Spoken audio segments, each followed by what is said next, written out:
Today we're going to be taking a look at the best hitch options for our 2017 Hyundai Tucson. Our best options here are going to be the Class 3 receivers from Curt and Draw-Tite. And while in many ways they're similar, there are a few differences. The major differences between these two are going to be where the safety chains are mounted.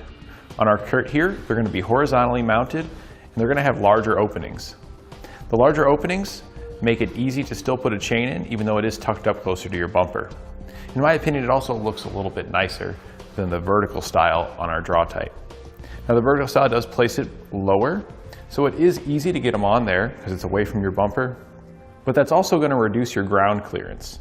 From the ground to the bottom of this Draw-Tite, it's about 9 inches, whereas the clearance from the ground to the bottom of the Curt is about 10.5 inches. The other major difference is that our Draw-Tite is going to be able to use a J-pin. This is nice because it's another option for an anti-rattle device, which can be especially useful if you use a lot of bike racks and other things that rattle. Or if you just want to leave your ball mount in all the time, having a J-pin will prevent that annoying rattle noise. Now when it comes down to installation, they are going to install about the same. They're going to use your existing weld nuts in your frame. They're going to bolt right up.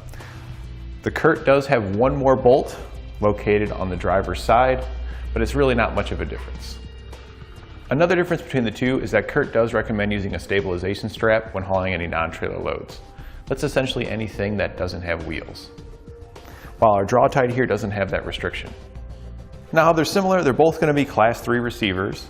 They're both going to have the same weight ratings with a 525-pound tongue weight, which is the force going down on top of the receiver, and 3,500-pound gross towing capacity, which is how much they can pull behind them.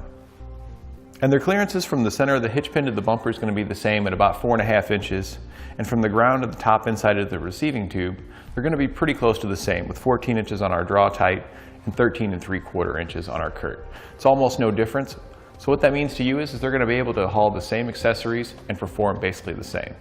And now other than the appearance of their safety chain loops, they are both going to tuck up behind your bumper so you won't be able to see the cross tube. You'll really just be seeing this area here, just the receiving end.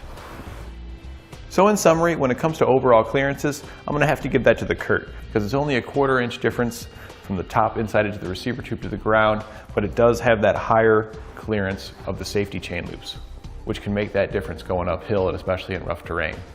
And when it comes to appearance, I'm also going to have to give that to the Curt. It's my personal preference, but I like the way the horizontal safety chains look on the vehicle. It just tucks up nicer, doesn't distract as much.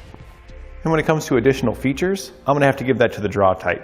The option to be able to use a J-pin is really nice, especially if you have one laying around. You can just slap that in there and you'll get that feature right away. And when it comes to weight ratings, I'm going to have to give that to the Draw-Tite. Even though they are the same, it doesn't require a stabilization strap when hauling any non-trailer load. And that completes our look at the best hitch options for our. Thanks for watching. Click the link in our description below to shop, learn more, or visit us at etrailer.com. And leave us a comment if you have any questions.